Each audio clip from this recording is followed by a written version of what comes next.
Hi friends, welcome back to you and me media. ഇന്നത്തെ video ഒരു ഹൽവയുടെ റെസിപ്പിയാണ്.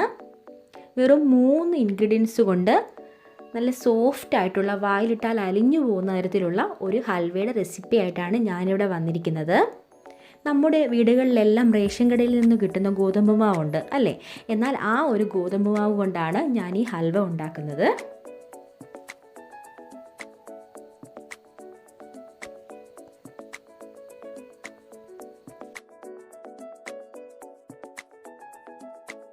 ഒരു ഗ്ലാസ് ഗോതമ്പ് മാവാണ് ഞാൻ എടുത്തിട്ടുള്ളത്. ഈ ഒരു വലിപ്പത്തിലുള്ള ഒരു ഗ്ലാസ്.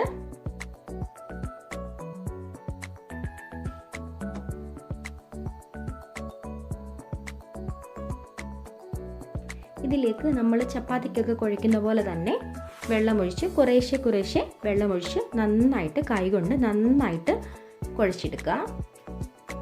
അതുപോലെ ആദ്യമായിട്ടാണ് നിങ്ങൾ ഈ വീഡിയോ കാണുന്നതെങ്കിൽ ഈ ചാനൽ ഒന്ന് സബ്സ്ക്രൈബ് ചെയ്യുക. സബ്സ്ക്രൈബ് ചെയ്യുമ്പോൾ തൊട്ടടുത്തായിട്ടൊരു ബെൽ ബട്ടൺ കൂടെ കാണും.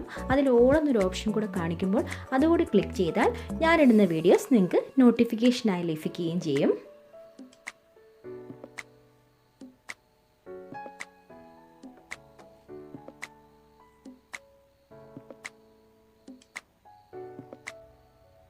ഇപ്പോൾ മാവ് നന്നായിട്ട് കുഴച്ചെടുത്തിട്ടുണ്ട്. ഇനി നമുക്കിതിൻ്റെ ഗോതമ്പ് മാവിൻ്റെ പാലാണ് വേണ്ടത്.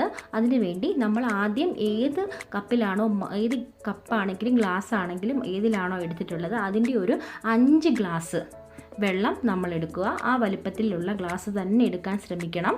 അതിന് 5 ഗ്ലാസ് വെള്ളം ഒഴിക്കണം. ഒരു ഗ്ലാസ്സിന് 5 ഗ്ലാസ് വെള്ളം എന്നുള്ള കണക്കിൽ, ഒരു ഗ്ലാസ് മാവിന് 5 ഗ്ലാസ് വെള്ളം, ആ ഒരു കണക്കിൽ വെള്ളം ഒഴിച്ചിട്ട് നമുക്കിത് 1 മണിക്കൂർ ഒന്ന് റെസ്റ്റ് ചെയ്യാനായിട്ട് വെക്കണം. അടച്ച് വെച്ച് റെസ്റ്റ് ചെയ്യാം.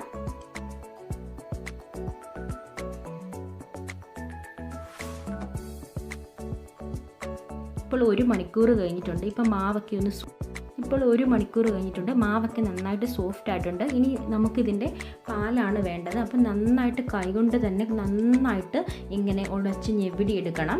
എന്നാൽ മാത്രമേ ആ പാലെല്ലാം അതിൽ നിന്ന് ഇങ്ങനെ വരത്തുള്ളൂ. 5 മിനിറ്റോളം നമ്മൾ ഇങ്ങനെ കൈകൊണ്ട് തന്നെ ഞെവിടി എടുക്കണം.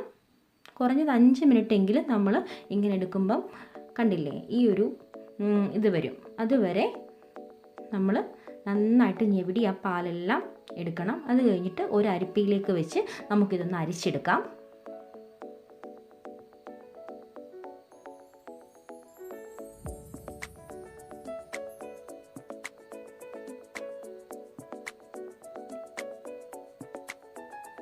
ഈ അരിച്ചു വരുന്ന ഈ ഒരു മാവ് വേസ്റ്റാണ്, നമുക്കതിൻ്റെ ആവശ്യമില്ല. ഈ ഒരു പാല് മാത്രമാണ് നമുക്ക്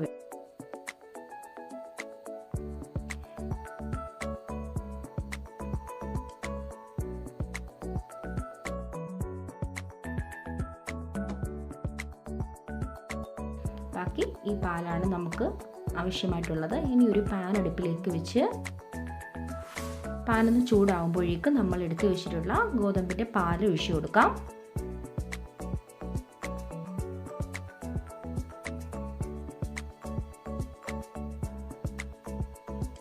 എത്ര അരിച്ചിട്ടുണ്ടെങ്കിൽ ലാസ്റ്റ് ആ ഒരു തരിതരിയായിട്ട് വരും. അത് നമ്മൾ എടുക്കാൻ പാടില്ല. എന്നിട്ട് നന്നായിട്ട് തന്നെ ഒരു മീഡിയം ഫ്ലെയിമിൽ നന്നായിട്ട് ഇതൊന്ന് ഒരു കുറുക്കിയെടുക്കുക എന്ന് വെച്ചാൽ ഒരു കഞ്ഞിവെള്ളത്തിൻ്റെയൊക്കെ ആ ഒരു കൺസിസ്റ്റൻസി ഇല്ലേ, ആ ഒരു പരുവം ഞാൻ കാണിച്ചു തരാം. അത് ഈ ഒരു കണ്ടില്ലേ, ഈ ഒരു കൺസിസ്റ്റൻസി ആകുമ്പോഴേക്കും നമുക്കിതിലേക്ക് പഞ്ചസാര ആഡ് ചെയ്ത് കൊടുക്കണം. ഞാൻ ആദ്യം എടുത്തിട്ടുള്ള ആ ഗ്ലാസ് തന്നെ 1.5 ഗ്ലാസ് പഞ്ചസാരയാണ് ആഡ് ചെയ്ത് കൊടുക്കുന്നത്. ആവശ്യത്തിനുള്ള സാധാരണ ഒരു ഹൽവയ്ക്ക് ആവശ്യമുള്ള മധുരമാണ്. നിങ്ങൾക്ക് മധുരം കൂടുതലായിട്ട് വേണമെന്നുണ്ടെങ്കിൽ എക്സ്ട്രാ പഞ്ചസാര ആഡ് ചെയ്ത് കൊടുത്താൽ മതി. പിന്നീട് ഇതിലേക്ക് ഞാനൊരു 2 ടീസ്പൂൺ നെയ്യ് കൂടി ചേർത്ത് കൊടുക്കുന്നുണ്ട്. എന്നിട്ട് നന്നായിട്ട് കൈ വിടാതെ തന്നെ നന്നായിട്ട് ഇളക്കി കൊടുക്കണം. എന്നിട്ട് ഈ ഒരു നെയ്യുടെ ആ ഒരു മഞ്ഞ നിറമുണ്ടല്ലോ, അതൊന്ന് മാറുന്നത് വരെ കൈ വിടാതെ ഇളക്കണം. നമ്മൾ ഈ ഒരു ഹൽവ ഉണ്ടാക്കുമ്പോൾ വേറെ ഒരു പണിക്കും പോകരുത്. പെട്ടെന്ന് തന്നെ കൈ വിട്ട് മാറിക്കഴിഞ്ഞാൽ അപ്പോഴേ കട്ട പിടിക്കും. അതുപോലെ നെയ്യ് ചേർത്ത് കൊടുത്ത സമയത്ത് ഞാൻ ഒരു 1/2 ടീസ്പൂൺ ഏലക്കാപ്പൊടി കൂടി ചേർത്തിട്ടുണ്ടായിരുന്നു. അത് ഈ വീഡിയോയിൽ കാണിക്കാൻ വിട്ടുപോയിട്ടുണ്ട്. അപ്പോൾ നിങ്ങൾ 1/2 ടീസ്പൂൺ ഏലക്കാപ്പൊടി കൂടി ഒന്ന് ചേർത്ത് കൊടുത്തോളൂ. ഇപ്പോൾ ആ ഒരു നെയ്യുടെ ആ ഒരു മഞ്ഞ നിറമൊക്കെ ഒന്ന് മാറിയിട്ടുണ്ട്. ഒരു സിൽക്കി ആയിട്ടുള്ളൊരു ഇതായിട്ടുണ്ട്. ഇനി നമുക്ക് 1 ടീസ്പൂൺ നെയ്യ് കൂടി ചേർത്ത് കൊടുത്തിട്ട് ഇതുപോലെ തന്നെ ആ ഒരു മഞ്ഞ നിറം മാറുന്നത് വരെ വീണ്ടും ഇളക്കി കൊടുക്കണം.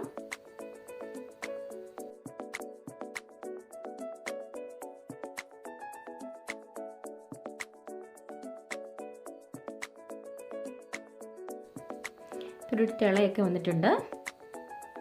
ഇനി നമ്മൾ നെയ്യ് ആഡ് ചെയ്ത് കൊടുക്കണം. 1 ടീസ്പൂൺ കൂടി ഞാൻ ആഡ് ചെയ്ത് കൊടുത്തിട്ടുണ്ട്. എന്തിനാണ് ഇങ്ങനെ ആഡ് ചെയ്യുന്നതെന്ന് വെച്ചാൽ ഈ പെട്ടെന്ന് തന്നെ മാവ് ഒന്ന് കുറുകി വരികയും ചെയ്യും. അതുപോലെ തന്നെ ഹൽവയുടെ ഒരു പ്രധാന ഇൻഗ്രീഡിയൻസ് ആണ് നെയ്യ്. നെയ്യ് എത്രത്തോളം ചേർത്ത് കൊടുക്കുന്നോ അതിനനുസരിച്ച് ടേസ്റ്റ് കൂടും. നമ്മൾ ഈ ഹൽവ ഉണ്ടാക്കുമ്പോൾ നമ്മൾ ഈ നോൺ സ്റ്റിക്ക് പോലുള്ള പാത്രം തന്നെ എടുക്കാൻ ശ്രമിക്കുക. എന്നാൽ മാത്രമേ വിട്ട് വരത്തുള്ളൂ. കണ്ടില്ലേ, ഇപ്പോൾ ഒരു ചെറുതായിട്ടൊന്ന് വിട്ട് വന്നിട്ടുണ്ട്. ഇതൊന്നുമല്ല, ഇനിയും ഏകദേശം ഒരു 20 മിനിറ്റോളം നന്നായിട്ട് ആയി വരാൻ നല്ല ടൈം എടുക്കും. നമ്മൾ ക്ഷമയോടുകൂടി തന്നെ ഹൽവ ഉണ്ടാക്കണം. ഒരു വിട്ട് വരുന്ന പരുവമാണ് അതിൻ്റെ ഒരു കണക്ക്. നമ്മളൊരു മീഡിയം ഫ്ലെയിമിൽ തന്നെ ആയിരിക്കണം തീ എപ്പോഴും മെയിൻറ്റെയിൻ ചെയ്യാൻ.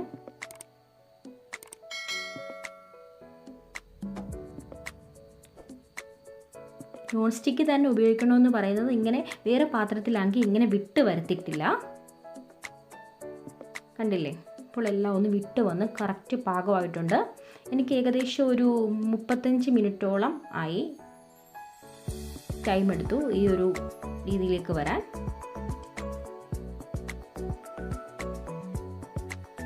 തെന്നി മാറി ഇങ്ങനെ പാത്രത്തിൽ നിന്ന് തെന്നി മാറിക്കൊണ്ടിരിക്കും.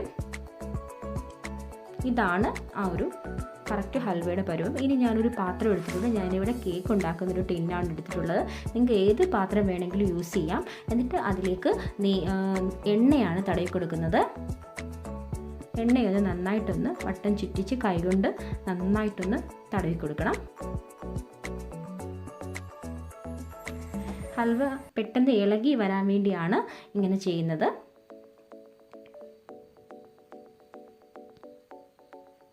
എന്നിട്ട് ഞാനിന്ന് അത് ഒരു ഡെക്കറേറ്റ് ചെയ്യാൻ വേണ്ടി ഞാൻ കാഷ്നട്ട് വെച്ച് കൊടുക്കുകയാണ്. ഓപ്ഷനിലാണ്. എന്നിട്ട് നമ്മൾ ഈ തയ്യാറാക്കി വെച്ചിരിക്കുന്ന ഹൽവ ഈ പാത്രത്തിലേക്ക് ഇട്ട് കൊടുക്കാം. വേണമെങ്കിൽ നമുക്ക് ഇതിൻ്റെ അകത്ത് കളർ ആഡ് ചെയ്യാം. ഞാൻ അതൊന്നും ചെയ്യുന്നില്ല. ഫുഡ് കളർ യൂസ് ചെയ്ത് അപ്പോൾ വേറെ കളർ ലഭിക്കും. അപ്പോൾ ഞാൻ അങ്ങനെയൊന്നും ചെയ്യുന്നില്ല. പിന്നീട് ഞാനൊരു അതൊന്ന് ലെവലാക്കാൻ വേണ്ടി ഒരു സ്പൂണോ നല്ല പുറകുവശം നല്ല വീതിയുള്ള സ്പൂണിലേക്ക് എണ്ണയൊന്ന് തടവിയിട്ട് ആണ് ഞാനിന്ന് ലെവൽ ചെയ്ത് കൊടുക്കുന്നത്. എണ്ണ തടവിയിട്ടില്ലെങ്കിൽ സ്പൂണിൽ കയറി ഒട്ടിപ്പിടിക്കും. അതുകൊണ്ട് എണ്ണ തടവിയിട്ട് നന്നായിട്ടൊന്ന് ലെവൽ ചെയ്ത് കൊടുക്കുക ഇതേപോലെ.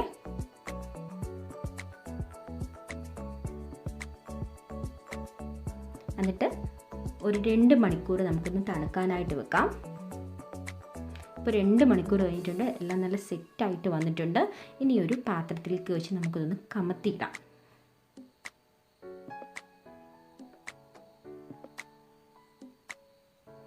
പാത്രത്തിൽ നിന്നൊക്കെ അടിപൊളിയായിട്ട് വിട്ട് വന്നിട്ടുണ്ട്, തെന്നി വന്നിട്ടുണ്ട്. ഇപ്പോൾ നമ്മുടെ ഹൽവ ഇവിടെ റെഡി ആയിട്ടുണ്ട്. എല്ലാവരും ഇതൊന്ന് ട്രൈ ചെയ്ത് നോക്കണം. സൂപ്പർ ഹൽവയാണ്. നല്ല സോഫ്റ്റ് ആയിട്ടാണ് ഈ ഒരു ഹൽവ ഇവിടെ തയ്യാറാക്കി എടുത്തിട്ടുള്ളത്. നമുക്കൊന്ന് കട്ട് ചെയ്ത് നോക്കാം.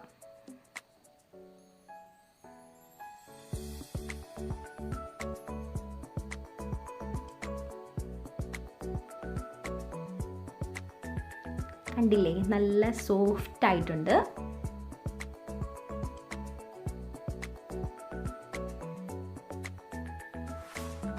ഈ സൈഡിലുള്ളതൊക്കെ നമുക്കൊന്ന് മാറ്റി വെച്ചിട്ടൊന്ന് സ്ക്വയർ ആയിട്ടൊന്ന് കട്ട് ചെയ്തെടുക്കാം.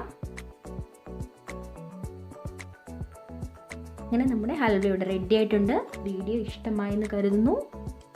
വീഡിയോ ഇഷ്ടമായാൽ ലൈക്ക് ചെയ്യാനും ഷെയർ ചെയ്യാനും സബ്സ്ക്രൈബ് ചെയ്യാനും മറക്കരുത്. അപ്പോൾ അടുത്ത നല്ല വീഡിയോ ആയിട്ട് വരാം. Thank you.